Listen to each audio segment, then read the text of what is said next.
Olá, bom dia. Estou aqui falando hoje para o canal dos Teixeiras. Eu queria aproveitar para contar um experimento, ainda naquela mesma postura de buscar justificativas ou motivações para que nós avancemos na pesquisa da genealogia. Genealogia nada mais é do que o estudo da gênese, das nossas origens, da história, né? E o que é história? História é marcar eventos, né? Marcar os eventos, marcar da data. Aonde aconteceu, como aconteceu, então data de nascimento, data de morte, data de casamento, batismo, essas coisas, né? Então, por que, né? Para quê? Para que estudar isso, né? Tem quem ainda não consiga entrar em contato com alguma vantagem para fazer isso, né? Tem quem ainda não veja, não consiga entender a razão, os motivos que nos leve a estudar a história da família. Aliás, para algumas pessoas, o melhor seria até que não existisse história. Elas não conseguem entender para que se estuda história, né? Não conseguem entender para que isso.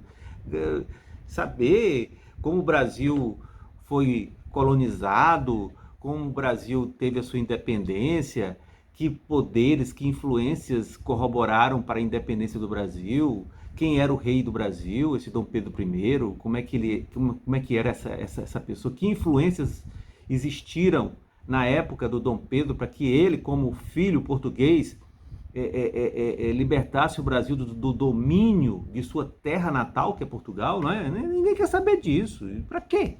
Né? Mas nós sabemos a importância, os lúcidos sabem que a história tem como grande benefício nos levar a ter uma consciência de quem somos, e os historiadores já perceberam que existe uma compulsão à repetição, isto é, os fatos históricos tendem a se repetir, algumas tendências tendem a se repetir. Então nós vemos aí as quebras nas bolsas, né? Que é cíclico o processo, não é isso? Nós vemos aí as guerras mundiais, né? A primeira, a segunda guerra mundial, quem sabe aí, se Deus queira que não aconteça, mas que não se repita para uma terceira, porque os níveis de sofisticação bélica é assustador, né? Os drones, as bombas atômicas e sei lá o que mais, né? Que existe por aí, e agora as guerras, possibilidade da guerra biológica, né?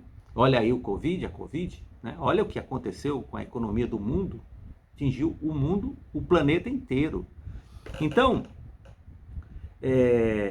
muita coisa que aconteceu no passado serve como um conhecimento que pode fazer com que evitemos que o fato se repita. Ou então a gente se apropria de coisas que podem nos ajudar a evitar que isso aconteça. Uma atualização, por exemplo. Uma atualização. Às vezes, nós repetimos coisas que não sabemos por que repetimos. Que são justamente as tradições. A tradição é isso. É repetir, ritualizar as coisas, né? E por que eu estou fazendo isso? Por que realmente eu tenho essa compulsão a repetir? Aí você começa a entrar num outro campo, né? O campo do sentido. Tem sentido isso para mim hoje fazer isso? Há sentido eu copiar esse comportamento porque meu pai fazia isso? Por exemplo, a tradição de negar o feminino, né? Como assim negar o feminino? Ah, vou te contar para vocês, não sabem, né? Os Teixeiras têm como tradição não dar o nome da mãe aos filhos. Sabia disso? Pois é. Então, existe aí uma tradição e um valor. Que valor é esse? Eu não sei bem, eu estou querendo descobrir. Mas existe valor na negação do nome da mulher, da mãe. Então, o filho não leva o nome da mãe.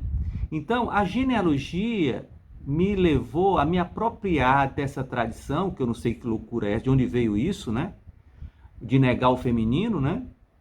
E ainda bem que meu irmão fez um movimento talvez inconsciente no campo. Ele fez o quê?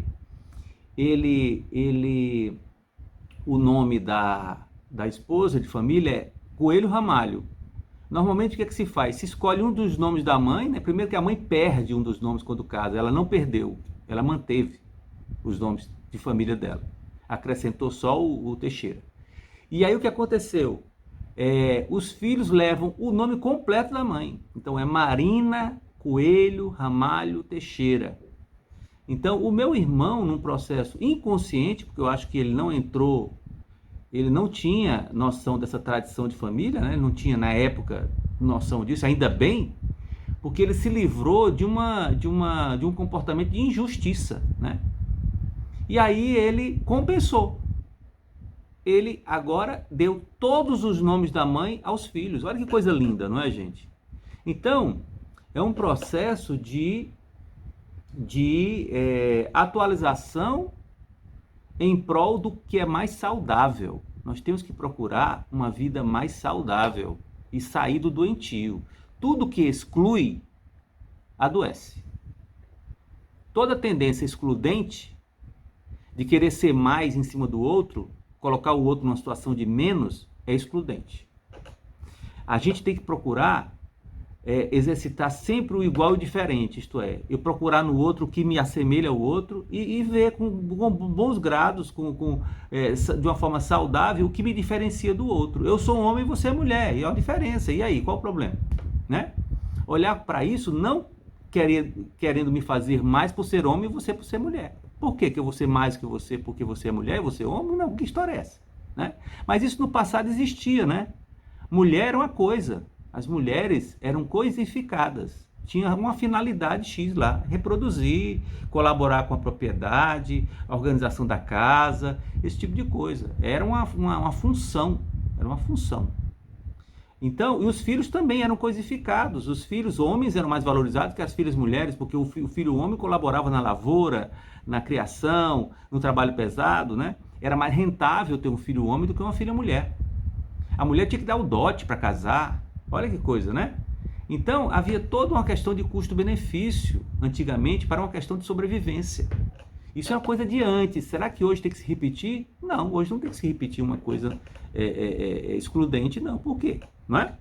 Então, eu vou contar para vocês aqui uma coisa muito interessante, que é uma experiência que mostra claramente como os níveis de inconsciência de determinados hábitos, tradições, vai se passando de geração em geração, sem que as pessoas tenham a mínima noção do que elas estão fazendo. Olha só, o experimento foi feito da seguinte forma: pegou os 3 macacos, colocou numa jaula, os 3 macacos, e dentro da jaula se colocou um tronco, uma jaula bem grande com um tronco. O que é que se espera da natureza do macaco? Subir no tronco, não é? Aí o que aconteceu? Os cientistas fizeram o seguinte: toda vez que um macaco subir no tronco, os outros 2 serão punidos com um balde de água fria, gelada. Então subia o macaco, jogava água fria nos macacos, que ficavam embaixo. Na terceira vez que foi feito isso, os macacos que ficavam embaixo, que um ia subir, os outros 2 iam lá e pegavam o macaco que ia subir e batia nele, impedia que ele subisse no tronco. E toda hora que um queria, os outros 2 se aglutinavam, ia lá e impedia que... E assim, daqui a pouco, nenhum macaco mais subia, demonstrava nenhum interesse em subir no tronco. Né? Acabou. O hábito, aquele hábito natural, foi extinto. Foi extinto. Aí eles fizeram uma coisa interessante. Pegaram um macaco, um novo macaco, colocaram dentro da mesma jaula. A primeira coisa que esse macaco novo fez foi querer subir no tronco. Os outros 3 imediatamente partiram para cima dele e o impediram de subir no tronco. E o cara tentou de novo, ele foi lá e deu uma surra no macaco, o macaco não. Quer dizer, os próprios macacos que estavam dentro da jaula, que tinham sofrido a punição, passaram a ser o agente punidor, né? Passaram a punir aquele que tentava subir no tronco, o novo. E aí o que aconteceu? Esse novo, depois de um certo tempo, também perdeu a vontade, o hábito de subir. Então o que aconteceu? No momento seguinte, se tirou 2 macacos que que começaram o experimento e foram punidos com água fria, tiraram aqueles 2 macacos e colocaram um novo, tinham 4. Então tirou 2, ficou um que era punido, um que não foi punido e botou um novo. Esse novo também quis subir o tronco. Os outros 2, o que sofreu a punição e o que sofreu a punição de pancada, foram lá e impediram o novo macaco de subir no tronco. Novamente, com pouco tempo, esse novo macaco também perdeu a vontade de subir. Daqui a pouco estavam os 3. Tirou aquele que foi punido com água fria e colocou um novo. O processo começou tudo de novo. Só que com uma diferença. Prestem atenção. Agora, os macacos que estavam impedindo o novo de subir na árvore não foram mais aqueles que sofreram a punição com água fria. E assim foi se fazendo. E aí o que se percebe? Que a proporção que os novos foram entrando, quer dizer, eles não estavam mais ligados à punição e se reproduzia a manutenção de um hábito contra a natureza. Quer dizer, um hábito, se vai contra a natureza, é um hábito que causa sofrimento, de certa forma causa sofrimento. Mas entre os males, o menor. Entre perder o prazer de subir numa árvore e apanhar, eu prefiro ficar com o sofrimento de não ter esse prazer e evitando a dor, não é? E é exatamente isso que acontece de geração em geração. Às vezes, uma determinada família, lá atrás, em razão das circunstâncias, tinha um hábito natural, uma coisa natural que era vamos dizer assim, de uma constituição social, e de repente, porque muda o governo, ou muda o coronel, o dominador, não sei o quê, a depender das crenças, a pessoa evita fazer aquilo que era costumeiro para não desagradar aquele que tem o poder. E de repente o tempo vai passando, esse homem não está mais no poder e aquela família mantém aquele hábito contrário à sua natureza. Então, o estudo da genealogia nos proporciona justamente nos dá a possibilidade de reconstituir o passado e se perceber de que forma foram se constituindo os valores, os princípios, os valores norteadores dos nossos costumes. Tá certo? E coisa que a gente vai repetindo hoje sem a mínima consciência. Muitas vezes nós repetimos coisas hoje sem ter a mínima consciência do que nós estamos fazendo. Simplesmente porque eu vi meu pai fazer, minha mãe fazer, eu vou fazer também. Sem refletir sobre. Ou então sem entender. Nem os próprios pais sabem por que estão fazendo isso. Então, a volta ao passado com esse espírito de buscar o sentido das coisas nos proporciona uma condição de mudança, de buscar o que realmente faz sentido, tá certo? Então eu creio que esse tipo de abordagem pode nos motivar sim a buscar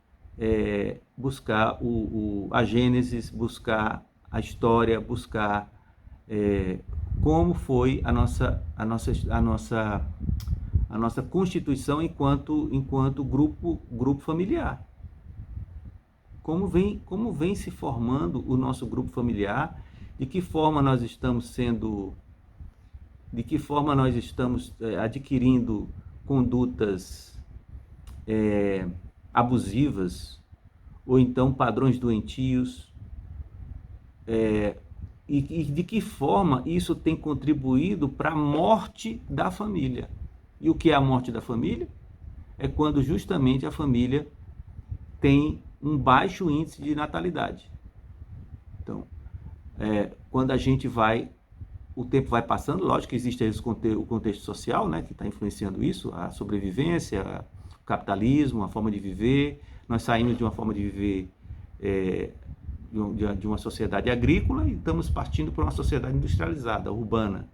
Então, é rural para urbano. Então, isso aí causa um impacto muito grande, nós sabemos disso. Mas mas também tem outros fatores também contribuindo para uma baixíssima fertilidade, ou então infertilidade, tá certo? Das famílias. E isso leva à morte. A não ter descendência é a materialização da morte da família. Então, eu tenho verificado na pesquisa que isso está acontecendo. Então, me interessa muito saber por que isso está acontecendo. Então, eu trago aqui uma reflexão para vocês e de que forma esse trabalho pode nos ajudar, sim, a nos colocar em favor da vida, nos colocar no caminho mais amoroso, um caminho mais includente, de inclusão e não de exclusão. Tá bom, gente? Um grande abraço para vocês.